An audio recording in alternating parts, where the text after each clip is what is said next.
Je voulais vous dire que vous êtes particulièrement talentueuse parce que vous respectez le souhait des éditions Télème, c'est-à-dire la sobriété, tout en jouant quand Oui. même un tout petit peu, parce que sobriété, ça peut devenir monotone aussi, mais avec vous, non.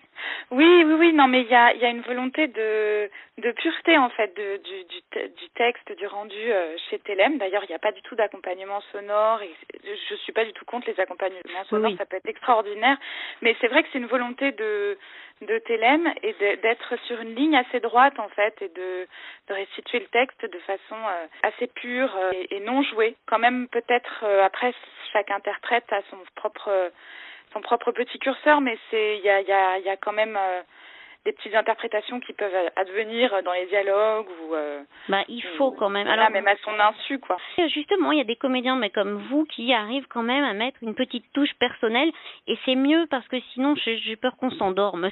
C'est un travail particulier, hein, c'est un travail assez solitaire et du coup pour l'auditeur,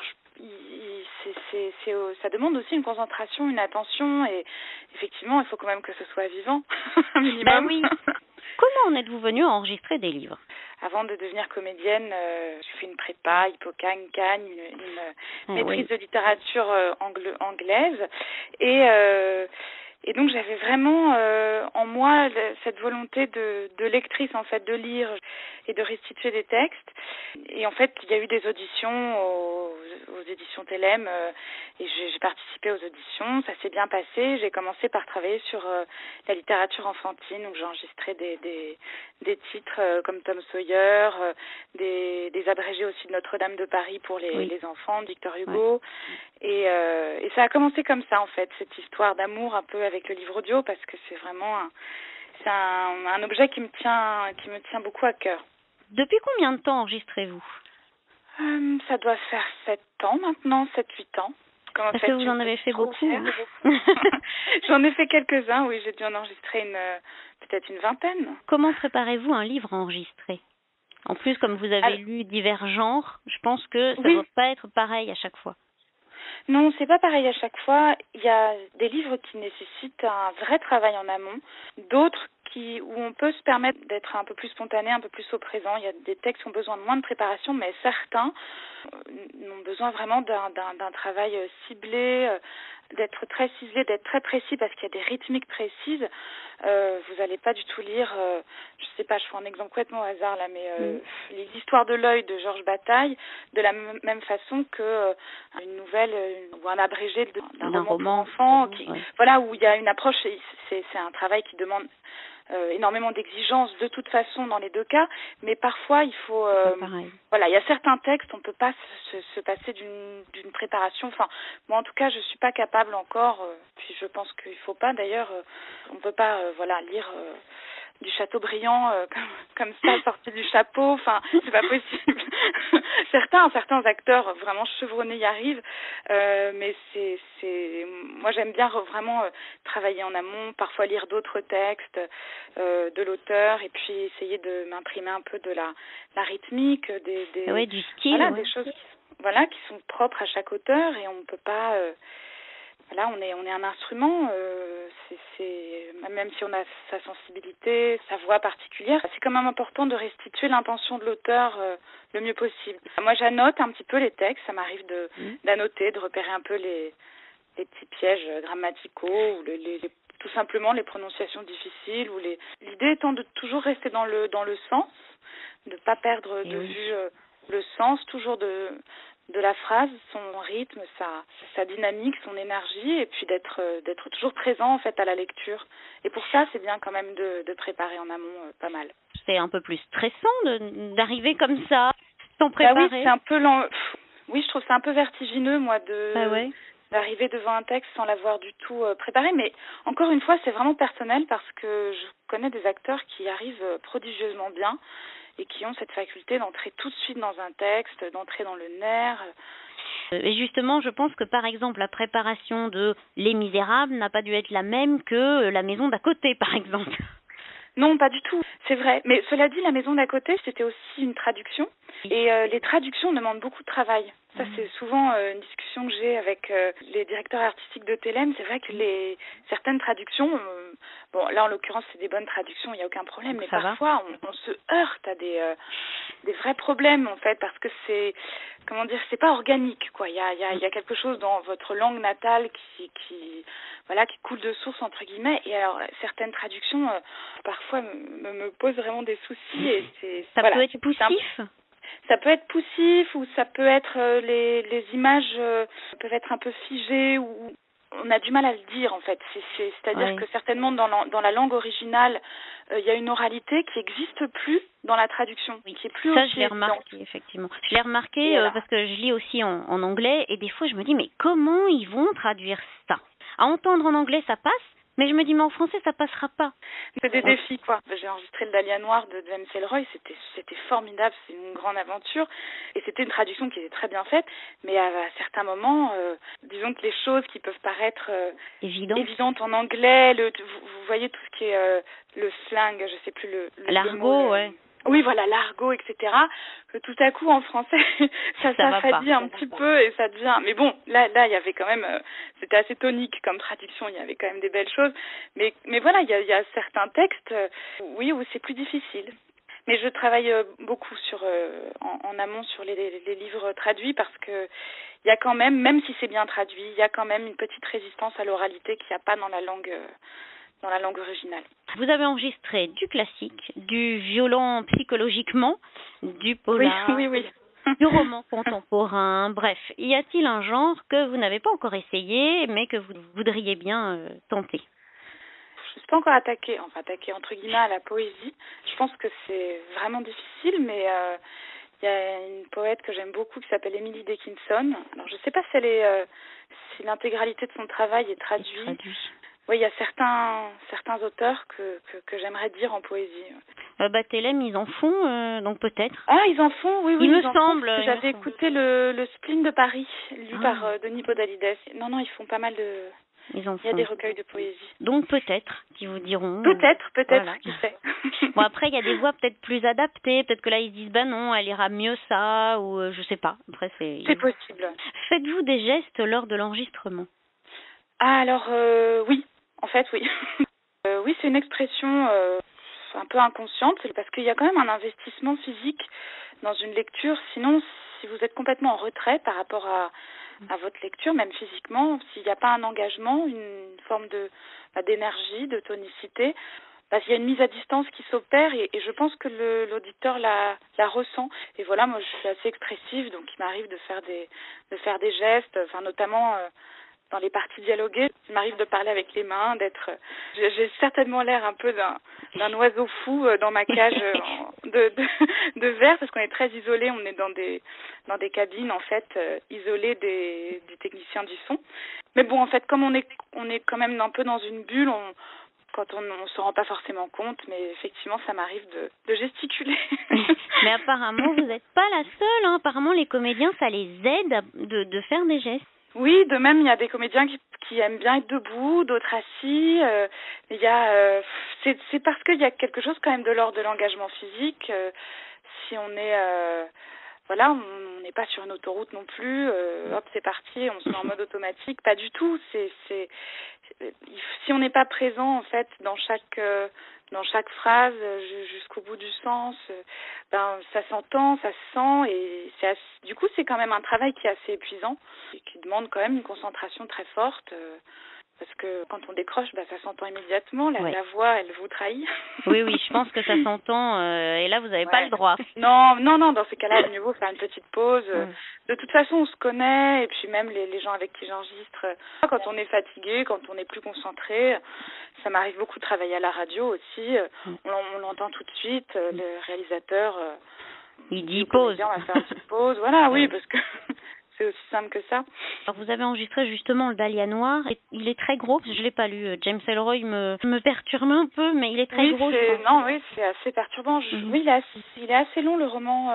Je crois il doit faire 500 ou 600 pages.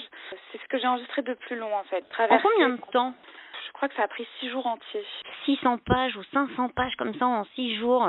Oui. Il y a une densité en plus dans cette écriture qui est un imaginaire complètement débordant, frénétique et c'est très beau. Oui, donc c'était des grandes journées quand même. C'est bien en fait de resserrer les sessions, de travailler sur plusieurs jours d'affilée, ne pas faire 2 jours par-ci, 1 jour par-là, etc. Parce que là, on perd un peu le fil du travail et c'est dommage, c'est bien de concentrer, de faire des journées pleines. Tant que vous êtes encore dedans. Et du coup, est-ce que vous seriez prête à enregistrer un livre encore plus gros? Ah oui, bien sûr. Ah oui, ça me fait pas trop peur. Aimeriez-vous enregistrer un même livre à plusieurs comédiens? Ah oui, tout à fait. Ce serait plus proche du travail de radio. Ça m'est déjà arrivé, en fait, avec les éditions Wordies, d'enregistrer à plusieurs voix. On avait enregistré les liaisons dangereuses, en fait, et il y a plusieurs lettres. C'est vrai que c'est pas des parties dialoguées, c'est épistolaire. Oui, mais je sais que ça existe et je suis absolument pas contre le principe. Alors. À propos des 3 romans de Lisa Gardner que vous avez enregistrés, que pensez-vous de la psychologie des personnages de ces romans? Oh là là, voilà. Vaste question. De toute façon, c'est des univers, c'est des écritures pas de l'extrême, mais on est quand même presque, dans des situations psychiatriques qui sont à la limite du supportable, des enfants sacrifiés. J'ai pas en fait à en penser, j'ai pas un rapport moral en fait à cette question-là. Je peux juste en tant que lectrice avoir quand même un certain plaisir à entrer dans des textes forts comme ça, des énigmes psychologiques. C'est marquant. Bien sûr. Non, ça me touche. Et puis je pense aussi à alors le titre m'échappe, mais j'avais enregistré Dolores Claiborne, Stephen King, qui est vraiment qui est vraiment très très difficile. Il y a le récit à un moment d'une jeune fille qui raconte à sa mère son viol et comment elle s'est fait abuser en fait par le père. Que Dolores va achever d'ailleurs après. Et là, on a dû s'arrêter. On a dû s'arrêter d'enregistrer, quoi, à un moment, parce que en plus, il y a quelque chose de très au présent quand vous enregistrez, de très. Alors, je pense qu'il faut pas du tout être dans l'émotion. Je suis pas du tout en train de dire que je me suis approprié les choses et je suis dans une émotion, parce qu'on s'en fiche de mon émotion. Ce qui compte, c'est celle de l'auditeur avant tout. Mais vraiment, voilà. Après, moi, que je ressens du plaisir ou de la difficulté, c'est comme sur scène. C'est pas ça qui est intéressant. Ce qui est intéressant, c'est la réception surtout du public, de l'auditeur. Mais il se trouve que quelquefois, c'est des défis parce que c'est quand même très particulier ce texte et voilà, mais il faut pas être dans une lecture émotive. Hein. On doit surtout éviter toute forme de sensiblerie on n'est pas du tout là pour se déverser.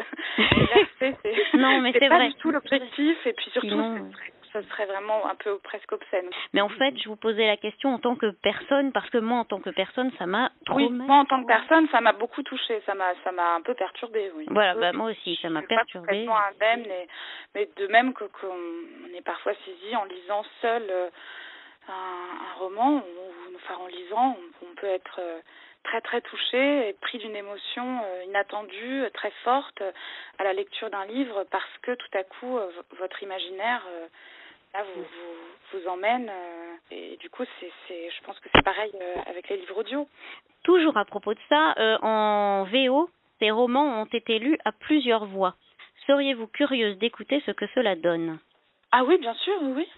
Il y a une personne qui commence le récit, ensuite une autre personne qui prend le relais, c'est ça? Non, alors pour les Lisa Gardner, ils ont fait une personne par personnage justement, parce qu'il y a le narrateur. D'accord. Et par exemple, dans Derniers adieux, vous avez... Oui, le fameux Derniers adieux avec les enfants, là, par exemple. Toujours Kimberly, l'agent du FBI, là, qui fait les... Oui, qui est dans une unité pédopsychiatrique. Oui, c'est ça. Donc là, vous avez une femme qui raconte l'enquête de Kimberly, et vous avez un homme qui raconte les souvenirs du petit garçon. D'accord. Ça peut être intéressant. Après, l'enchevêtrement des récits est assez ambigu. Et je pense que c'est fait exprès, que c'est une volonté de l'auteur. Donc ça peut être un parti pris intéressant de le faire à une voix, pour qu'il y ait justement un questionnement sur la temporalité, qui parle, à quel moment, tout comme en tant que lecteur, quelquefois on est un peu perdu aussi sur le début de chaque récit, comme en plus il y a des récits intérieurs, on entre dans la tête des différents personnages à différentes époques de leur vie. C'est très kaléidoscopique. C'est un défi de le faire à une voix et ça peut fonctionner. Et je serais curieuse d'entendre vraiment que ça donne. Ça donne à plusieurs voix, mais je suis sûre que c'est très bien aussi en fait. Alors c'est vrai qu'en fait ils nous balisent. Le faire à plusieurs voix, ça nous balise un peu plus, en fait, les Un choses. petit peu plus, oui, certainement, mais après, ça n'empêche pas l'excitation de cette littérature-là, le travail d'être de qualité. Il faudrait vraiment que j'écoute, en fait. Parce qu'en fait, je vais demander comment vous étiez débrouillé dans Les Morsures du passé pour les chansons. Je l'ai chantonné, je l'ai pas vraiment chanté, je suis pas passée tout à coup, vous savez, comme dans les films quand il y a VOVI, je passe tout à coup comme le personnage chante et que j'ai amorcé, il n'y avait pas de partition précise, hein, donc un peu une invention, une petite légère mélodie, mais je suis pas du tout, je suis pas mise à chanter, surtout que c'est une évocation du passé, de cette chanson qui est dans les méandres du cerveau de l'enfant. De Daniel. Donc. Et il y avait aussi la chanson de Lucie. C'est une chanson très connue aux États-Unis et apparemment ils n'ont pas du tout traduit pareil. Ah oui, ça je vous avoue, je connaissais pas la chanson originale. Souvent je fais des recherches. Mais oui, mais ils l'ont pas traduit pareil, donc vous pouviez pas. Et dans ce cas, je sais pas, je me demande si ça vaut pas la peine ça aurait pas valu la peine de la chanter dans la version originale du coup, de l'entendre. Oui, alors en VO ils l'ont chanté. Ouais, elle l'a chanté, c'est une petite fille qui l'a carrément chanté. Là, par contre, ça rendait bien parce que ça foutait bien la trouille. Cette petite voix d'enfant, là, au milieu de ce truc horrible, là, c'était bien. Vous avez enregistré donc le tome 2 des Misérables. Auriez-vous aimé enregistrer la série en entier ? Non, je trouve ça très bien qu'il y ait plusieurs voix, en fait. Moi, ça m'a bloqué. C'est pour ça que je l'ai pas lu chez Télém, parce que j'aurais voulu que ce soit une personne qui fasse tout. Que ce soit une seule et même personne. Mais c'est vrai que c'est colossal. Le même, oui, c'est colossal. Mais c'est un petit peu le même principe que La Recherche du temps perdu. Ils ont travaillé sur le relais, en fait. Mais je comprends que ce soit perturbant pour certains auditeurs, parce qu'on peut aussi s'attacher à la voix, quoi, tout simplement. Et... Pour moi, c'est un seul roman, même s'il y a plusieurs tomes. Ça aurait mérité un seul lecteur. Mais en même temps, c'est tellement énorme. Le lecteur, au bout d'un moment, il en a marre. Oui, c'est un travail de longue haleine, oui, c'est sûr que mais je pense que là, c'est pareil, c'est un choix éditorial aussi, cette idée de passage de relais et d'entendre c'est un acteur, un texte, mais on peut aussi faire plusieurs acteurs sur un texte. Et il y a un fil, en fait, qui se transmet. Ils veulent pas, je pense, qu'on associe une voix à un texte. Quand le comédien a bien lu le texte, c'est vrai que je ne vois plus le texte lu par quelqu'un d'autre. Oui, je comprends. Pourtant, ça peut être parfois, vous pouvez avoir des lectures sur un seul texte, vous avez vraiment différentes lectures et que ce soit aussi pertinent, un même texte lu par une femme ou un homme ou même des acteurs différents, des actrices différentes, parce qu'il y a vraiment une unicité de la voix, une singularité de chaque lecteur, qui fait que ça peut quand même aussi être un pari intéressant d'essayer ça. Mais il y a ce dont vous parlez, c'est la dimension affective aussi, et c'est très intéressant. Et je comprends tout à fait. Moi, j'ai un souvenir qu'enfant d'avoir écouté, le premier livre audio que j'ai écouté, c'était une adaptation des Misérables. Et je me souviens que je l'écoutais avant de m'endormir, et c'était magique. Et la voix qui était associée, je l'entends encore, et pour moi, elle est complètement... il y a cette dimension affective aussi, comme le début de La Recherche du temps perdu, qui est lu par André Dussolier. Je l'ai mis dans je l'ai dans mes écouteurs, je l'ai dans mon téléphone, en fait, pour tout vous dire, et ça m'arrive de me réécouter le début, et je suis... c'est subjugant, et c'est vrai que j'associe. Mais en même temps, je trouve ça formidable de l'entendre tout à coup lu par Denis Podalides, par d'autres acteurs. Il y a une dimension affective, et puis il faut pouvoir bousculer aussi à certains moments c'est vrai. Repères, quoi, pour ouvrir l'imaginaire, mais je comprends. Oui, vous avez raison, puisque quand je me suis amusée à comparer les deux versions de La Maison d'à côté, j'ai trouvé que les deux étaient bien. Donc en anglais et en français, je trouvais que les deux étaient bien faites. C'est super, ouais. Et justement, c'était des choix très différents, éditoriaux, quoi. Et ben les deux passaient. Si vous deviez citer un roman que vous avez vraiment adoré enregistrer à cause du style, du contenu ou autre, ce serait lequel ? Là, c'est récent, mais j'ai vraiment beaucoup aimé enregistrer La Métaphysique des tubes d'Amélie Nothomb. Mais en même temps, ça m'embête de vous dire juste un roman, parce que j'ai eu tellement parce qu'il y en a tellement que vous avez dû aimer faire, et vous avez fait tellement de genres différents, effectivement, que ça ferme un peu, quoi. Oui. J'ai beaucoup aimé aussi enregistrer La Dame aux Camélias, de Dumas fils, La Perle de Steinbeck aussi. Et puis j'aime bien enregistrer avec différentes maisons d'édition. C'est des rapports aussi à chaque fois renouvelés. Et ils n'ont pas tous le même rapport au texte. à la direction d'acteur, entre guillemets. C'est Ouais. pas vraiment direction d'acteur, en fait. Ça vous donne des optiques différentes et ça doit être sympa de voir différentes méthodes, en fait. Exactement. Je compare souvent aussi avec la radio, parce que ça m'arrive régulièrement de travailler à la radio pour des fictions. Donc là, on est plus dans ce que vous avez pu entendre avec la polyphonie. Il y a plusieurs acteurs sur un même texte. Et là, c'est pareil, c'est des directions, des sensibilités différentes en fonction des réalisateurs et des équipes. Et je trouve ça enthousiasmant, quoi. Je me dis quelle chance de pouvoir avoir cette nouveauté, cette singularité à chaque fois. C'est assez formidable. Ça doit être très, très enrichissant. C'est très enrichissant, oui, vraiment très enrichissant. Vous avez enregistré La Dame Pâle. Ça, c'était avec les éditions Wordies. Parce que je trouve que ça a été très bien enregistré. C'est bien, hein, oui. Je trouve le résultat pas mal, ouais. Il y a une illustration sonore qui est tout à fait justifiée et qui permet d'entrer dans cette dimension un peu magnétique, en fait, de cette longue nouvelle qui est assez hypnotisante. Les illustrations sonores, ça me va, mais quand il y en a trop, j'aime pas. Mais là, je trouvais que c'était vraiment justifié et pertinent. Oui. Bah oui, parce qu'on était en plus dans la dimension vraiment du merveilleux et du conte, de la légende. Et je trouve que en plus, c'est pas une illustration, comment dire, facile. Elle est symbolique.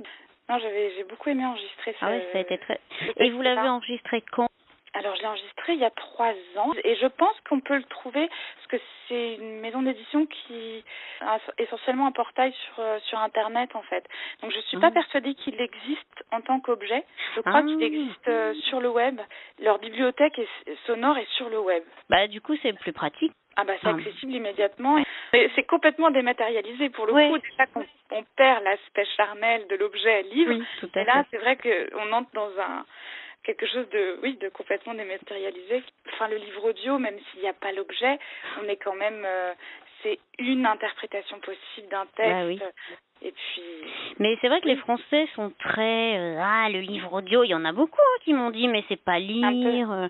C'est pas, un peu frileux, ouais. Il y en a qui me disent, mais tu peux pas revenir sur des passages avec le livre audio. Bah si on sait à peu près où c'est. Bien sûr, vous pouvez revenir sur des passages, vous pouvez décider de zapper des endroits, vous êtes... si on sait à peu près où c'est, parce que il y en a qui me disent, oui, parce que la page, tu peux repérer. Ben j'ai dit, oui, mais tu peux repérer chapitre temps, minute temps. C'est vrai. C'est vrai, non mais c'est vrai. Bon, c'est vrai je le fais aussi. Parce qu'il y a peut-être une peur qui est assez légitime en fait.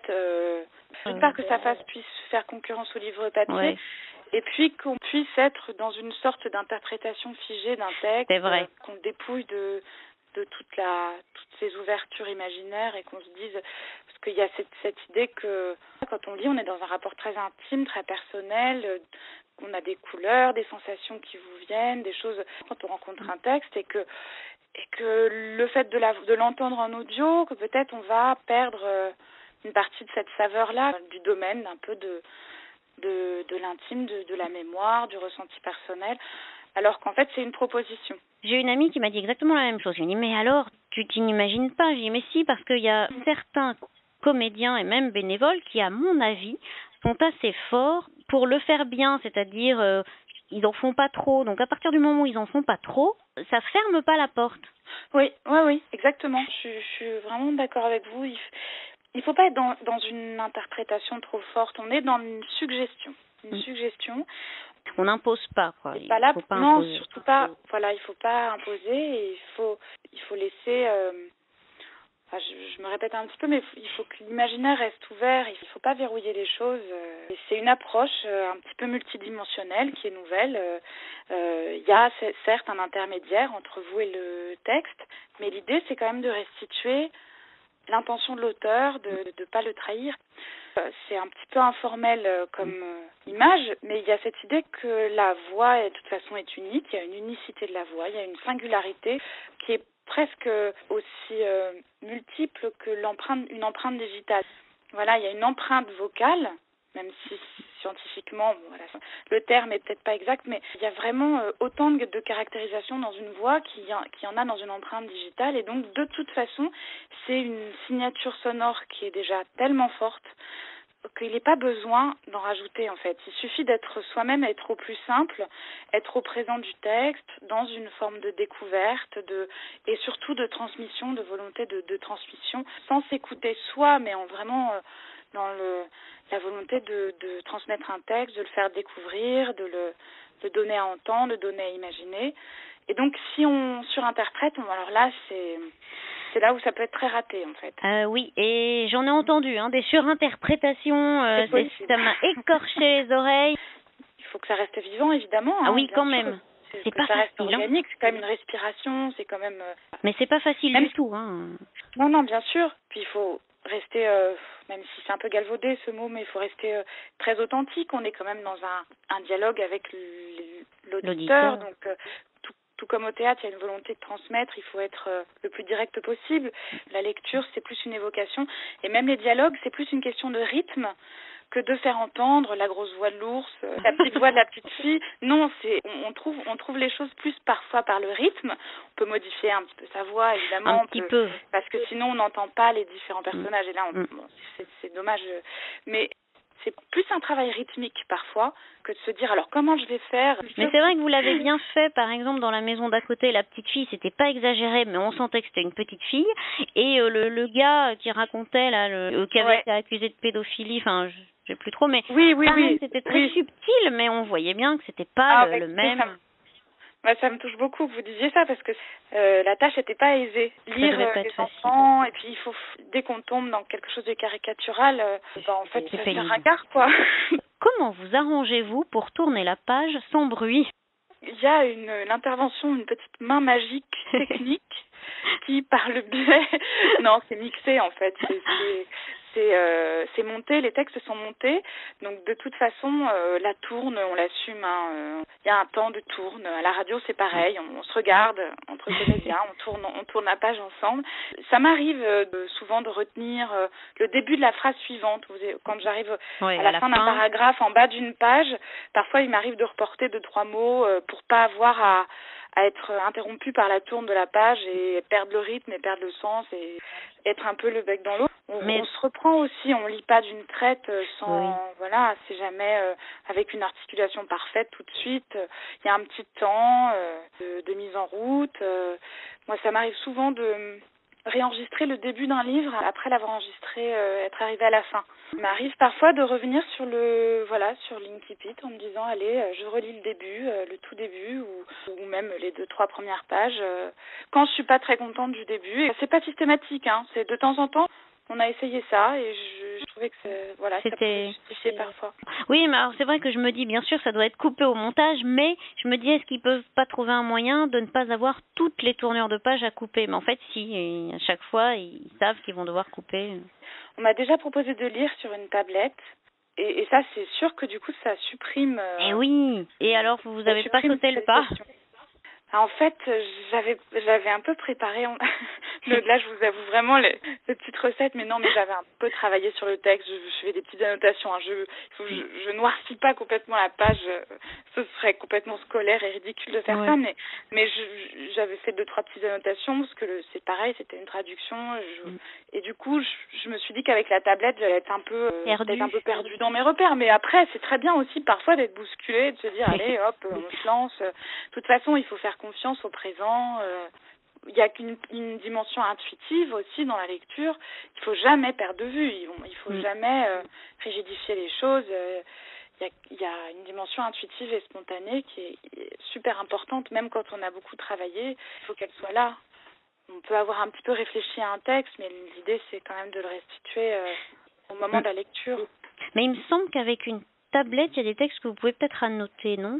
Oui, alors ça, c'est juste que j'ai pas encore d'outils pour ça, mais oui, je trouverais ça assez intéressant d'essayer ça. Je suis sûre que du coup, il n'y a pas de bruit de page. Avez-vous une anecdote marquante à raconter qui aurait eu lieu lors d'un enregistrement? Qu'est-ce que j'ai comme anecdote? Non, il y a eu quand même cette fois où, comme je vous disais, on a dû s'arrêter d'enregistrer. Dolores Claiborne. Le moment était assez, était assez poignant et que. Oui, c'est vrai que c'est dur quand elle lui raconte que la mère doit lui tirer les verres du nez parce que la fille a peur. Écoutez-vous des livres? Oui, bien sûr. Oui, j'aime beaucoup écouter les livres audio. Je suis une grande auditrice de livres audio. Là, justement, en ce moment, je suis en train de... Enfin, je me bats un peu avec mon ordinateur qui est très lent, mais j'essaie de mettre dans mon iPhone, je dirais Cracher sur vos tombes, lu par Denis Lavant. Et j'ai déjà... Enfin, j'ai écouté sur ma chaîne, là, c'est formidable. Enfin, j'aime beaucoup. Il y a plein... Voilà, j'écoute vraiment beaucoup de choses. J'ai écouté le début, là. Je suis dans le début de Rien ne s'oppose à la nuit, de David Vigan. Lu par Marianne Epin. Marianne Epin. Super, je trouve ça très très bien. Vraiment, elle a une très belle voix, une très belle Ah oui, c'est remarquable. Ouais. Il y a aussi dans des choses qui m'ont beaucoup plu, la position du terreur couché. Ah oui, j'ai pas aimé. Ah, vous avez pas aimé? Mais j'ai pas aimé l'histoire, c'est pas le lecteur. Le comédien était bon. C'est l'histoire. Ah voilà, c'est ça, j'ai trouvé l'interprétation géniale. Ah oui, le comédien était bon. Lecture super. Et puis, attendez, qu'est-ce que j'avais beaucoup aimé dernièrement? Ah oui, Les Contemplations de Victor Hugo. C'était lu par Denis Podalides. Ah, c'est Denis Podalides. C'est formidable aussi. Ah, j'aime bien Denis Podalides. Il est très sobre, mais j'aime bien l'interprétation. Alors, le dernier livre que vous avez enregistré, c'est... Alors, je crois que c'est La métaphysique des tubes ou La perle, où je les ai un peu enregistrés en même temps. La perle et La métaphysique des tubes. Et qu'est-ce qui est en préparation? Et en préparation, j'ai un roman d'une Suédoise qui s'appelle Camilla Lackberg. Vous allez enregistrer un Lackberg? Ouais, j'enregistre un Lackberg. Voilà, j'enregistre Cyanure. C'est Télème alors, c'est ça? Voilà, c'est Télème qui va le faire. Donc vous enregistrez pour Télème, Wordies. Alors pour Télème, Wordies. Le livre qui parle. Voilà, le livre qui parle. Et puis je suis en contact aussi avec Des oreilles pour lire. Alors Des oreilles pour lire, je leur tire mon chapeau parce qu'ils sortent peu, mais ils essaient de se diversifier parce que là ils sortaient beaucoup de classiques et puis là ils ont sorti un roman contemporain. Et c'est une petite maison d'édition qui fait son petit chemin. C'est bien. Absolument. C'est le monde des éditeurs de livres audio et pluriel, et il y a des petis éditeurs aussi qui sont super énergiques, qui ont qui sont dans une défense de l'audio aussi formidable. Et moi j'écoute avec beaucoup de plaisir aussi bien des titres chez Audiolib ou Gallimard, Écouter lire que voilà, le livre qui parle, Des oreilles pour lire. Je trouve que de toute façon c'est des approches qui ont une grande richesse à chacune. Il y a aussi des éditions qui travaillent avec des scientifiques, qui je crois de vive voix, il me semble. Il faut peut-être s'accrocher un peu plus, mais c'est assez génial aussi d'écouter, je sais pas, là je vous dis un peu des bêtises parce que je ne sais plus à l'esprit les titres, mais voilà, un grand scientifique parlait de la théorie du trou noir ou des choses comme ça. Ou des historiens d'art aussi qui vont décrypter un tableau. J'avais entendu un livre audio aussi sur Edgar Degas qui était fait par Françoise Barbegal, et je crois que c'était au livre qui parle, et justement c'est une historienne d'art qui raconte c'est pas une approche classique de l'art, quoi. Mais justement, c'est peut-être un accès sympa à la peinture. Ça fait, on nous raconte un peu une histoire, l'histoire de l'art, du tableau, ça peut être sympa, ça. Et moins rébarbatif. C'est une sorte, oui, voilà, absolument, de promenade dans l'œuvre de Degas. Et du coup, vous aimeriez enregistrer pour des éditeurs comme Audiolib ou VDB ou Sixtreed? Beaucoup, ah oui, beaucoup. Oui, absolument. Donc voilà, s'ils vous entendent. Écoutez, voilà. Y a-t-il un livre que vous rêveriez d'enregistrer? Alors, très bonne question. Je crois qu'il n'existe pas. Je suis une inconditionnelle de Carson McCullers. Et j'aimerais beaucoup enregistrer Le cœur est un chasseur solitaire. Non, je crois qu'il n'existe pas en audio, effectivement. Il ne me semble pas. C'est un roman que j'ai adoré ado, que j'aime toujours autant, adulte, et que je vénérerai quand je serai très vieille. Il y a un moment qui est très beau, c'est l'histoire d'une jeune adolescente dans une ville un peu perdue du sud des États-Unis dans les années 50, qui est un peu garçon manqué et qui s'éveille à la musique à travers une sonate de Beethoven qu'elle entend à travers une fenêtre un soir d'été, et c'est très beau parce qu'elle a une sorte de révélation épiphanique alors qu'elle n'a pas du tout de connaissance de la musique ou d'un rapport intellectuel. Elle a tout à coup l'impression que c'est universel et qu'il y a quelque chose qui lui... Et le passage, en tout cas en anglais, est très très beau. Et ça fait partie des grandes émotions que j'ai eues en littérature, donc Carson McCullers. Donc, si un jour je peux l'enregistrer, je serais ravie. Faites-vous des lectures publiques? Ah oui, oui, oui. Dans le cadre de la radio, il nous arrive de faire des lectures en direct et des lectures publiques. J'en ai fait, oui, j'en ai fait souvent. Est-ce que ensuite vous dialoguez avec les spectateurs? Ah oui, les lectures, c'est pas... Il y a un côté assez intime. C'est pas Avignon, c'est pas le Grand Palais d'Avignon, quoi, si vous voulez. On est quand même... Ça m'est arrivé de faire des lectures en librairie, de faire des lectures dans des couvents des Cordeliers ou dans des grandes écoles ou des choses comme ça. Donc ça dépasse jamais la dimension d'un amphithéâtre. Et du coup, et puis souvent, il y a des rencontres. Mais c'est bien parce qu'il y a un échange alors. C'est souvent informel, il y a un échange. C'est oui, l'occasion de partager aussi avec les auditeurs. Obligatoirement, ça doit être plus stressant que quand vous enregistrez en studio, mais c'est autre chose. Oui, oui, les lectures en direct, c'est assez impressionnant. J'avais eu l'occasion de lire de la poésie en direct à la radio, c'était assez... vous n'avez pas droit à l'erreur, autant en audio, voilà. Il y a un enjeu, évidemment, tout de suite, immédiat, on est dans un... Si vous vous plantez, vous reprenez la phrase. Voilà. C'est pas très grave, alors que... en public, ça peut arriver, tout le monde comprend l'émotion de chacun, etc.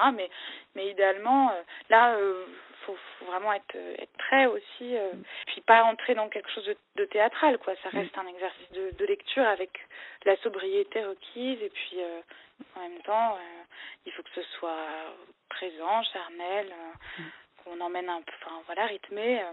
C'est plus intimidant, c'est évident. Envisagez-vous de faire de l'audio-description? Alors, l'audio-description, on m'en a parlé, parce que j'ai eu l'occasion de faire un documentaire pour une chaîne de télévision, et on m'a dit que ça existait. Oui, j'aimerais beaucoup. Je pensais que ça existait que pour les documentaires, mais ça existe. Non. Alors, il y a Arte qui en fait depuis longtemps pour des films, mais là, c'est en train de se développer parce que la loi européenne dit qu'il fallait qu'il y ait de plus en plus de programmes audio décrits. Donc, c'est très bien pour moi. Alors là, vraiment, avec plaisir, moi, j'aimerais beaucoup. Là, je me rends compte, en regardant certains films, qu'il y avait beaucoup de choses qu'on devait me dire et qu'on me disait peut-être pas forcément toujours parce que ça passe vite ou parce que, voilà. Et c'est vraiment super chouette. Donc, du coup, quand j'interviewe les comédiens, je leur demande, parce que ça me ferait plaisir de retrouver des voix que j'aime bien sur des voix que vous connaissez en audio, en audio description. Voilà. Écoutez, c'est pour la chaîne que vous venez de citer justement, qui en était question, et ouais. Visiblement, ça va se développer alors pour d'autres chaînes, ce qui est très bien. Oui. Par exemple, la semaine dernière, il y a eu au moins 3 programmes en soirée sur France 3 en audio description. D'accord. Par exemple, après je scrute pas tout. Et alors du coup, c'est un canal spécifique? Oui, voilà, il y a une touche. Il y a une touche à activer et ils sont forts parce qu'ils doivent parler entre les paroles, quoi. Donc. Oui, j'imagine que oui. Et puis surtout, ne pas gêner la compréhension ou le dialogue des personnages, mais tout en donnant à voir et ce qui se passe. C'est ça. C'est très fort, c'est très bien fait et chapeau. Vous faites du chant lyrique? Oui, absolument. Vous en faites pour le théâtre? Non, mais j'en fais pour pour vous. J'ai l'impression, que c'est quand même comme une sorte de colonne vertébrale de la voix, quoi, le chant. Je pourrais pas du tout participer à un spectacle ou dire que je suis pas du tout chanteuse professionnelle, mais c'est simplement, c'est revivifiant ce travail de chant. C'est une façon de se reconnecter avec je trouve ça très émouvant en fait, le travail de chant et d'entendre chanter. Quand je vais à l'opéra, d'entendre des notes qui paraissent parfois presque surréalistes, on se dit mais ça vient d'un corps humain, mais ça va haut, effectivement. Donc c'est magique et qui transcende un peu presque le corps. Enfin, il y a quelque chose et en même temps, c'est hyper charnel, hyper sensuel, hyper organique. Donc oui, je travaille un petit peu. J'ai un petit peu le chant lyrique, mais aussi parce que en tant que lectrice et puis comme comédienne, c'est vraiment important de ce travail technique-là, en fait, il est essentiel pour pouvoir, après, dans une liberté, puisse se débarrasser de la technique et que les coutures se voient pas. Il faut quand même être un peu béton. Mais du coup, ça doit vous aider pour le souffle, en fait. Oui, bien sûr. Dans n'importe quelle autre activité. Pour la respiration, c'est intéressant aussi de trouver ce fameux médium sur lequel on travaille en fait la voix, comment dire, on est mis à nu avec la voix. Il y a quelque chose dès qu'on est dans une émotion, quoi que ce soit. Par exemple, il est impossible de chanter, mais impossible si vous avez une émotion que vous avez envie de pleurer ou c'est vrai. voilà, quelqu'un qui il pourra jamais chanter. Quelles sont vos autres activités impliquant la voix? Alors mes autres activités, donc comme je vous disais, je travaille régulièrement à la radio, Radio France. Je travaille aussi, je fais aussi des lectures des commentaires de documentaires. Du doublage, non, peut-être pas? Rarement. Vous faites du théâtre, vous avez apparemment tourné dans des films. Donc la question en fait, c'est quels sont vos projets télévisuels et au théâtre actuellement? Alors au théâtre, là, je vais reprendre un rôle dans Le Bourgeois gentilhomme mis en scène par Denis Podalides pour à la rentrée prochaine, pour le spectacle qui est en tournée. Et puis voilà, pour l'instant, c'est le projet que je prépare. Et ce sera le rôle de la fille de Monsieur Jourdain? Ce sera le rôle de Lucille, voilà. Exactement. Oui, tout à fait. Le spectacle est très beau. Faites-vous particulièrement attention à votre voix dans la vie de tous les jours? Non, pas assez, sinon je m'énerverais pas dans la rue, contre les crétins. Moi, ça m'arrive, voilà, quand on s'énerve dans la vie, on peut se faire mal, bêtement, se mettre à crier. Non, je fais pas attention, je suis pas une petite chose fragile Non, je sais pas. Mais bon, en même temps, je suis pas chanteuse lyrique. Je pense que les chanteurs lyriques, ils font attention à tout un ensemble de choses, à pas fumer, à pas boire, à pas abîmer leur voix, à pas crier. Ils sont dans une habitude aussi, une discipline très très forte dans laquelle on est moins en tant que comédien. Concernant la voix, pour la voix chantée, je pense que la discipline n'est pas la même. C'est la même, c'est sûr. Comptez-vous créer un site internet afin d'être plus visible, de présenter vos activités, vos démos, tout ça?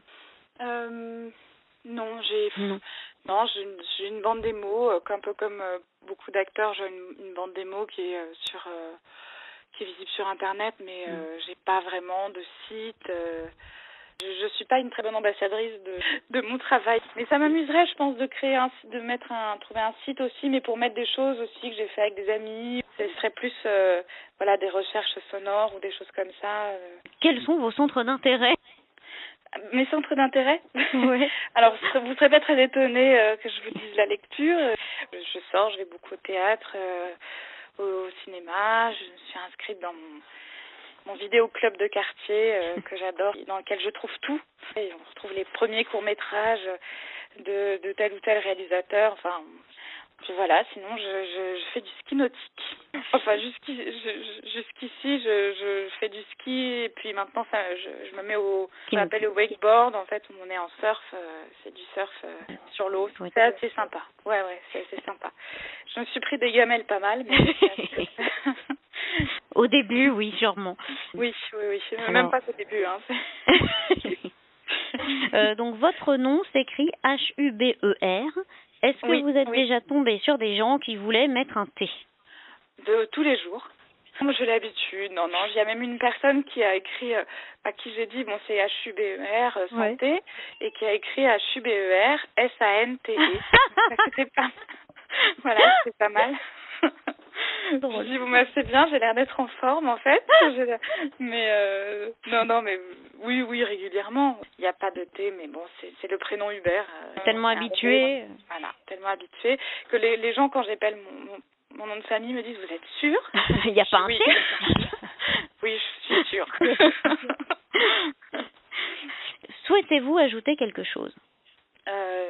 Je suis ravie en fait de votre démarche. Je trouve que c'est une formidable idée en fait de référencer les interviews et de promouvoir le livre audio de cette façon-là par des interviews téléphoniques. Je trouve que c'est un vecteur que je trouve intelligent et sensible et donc je vous remercie en fait de m'avoir fait confiance pour ces interviews. Je trouve que c'est vraiment bien.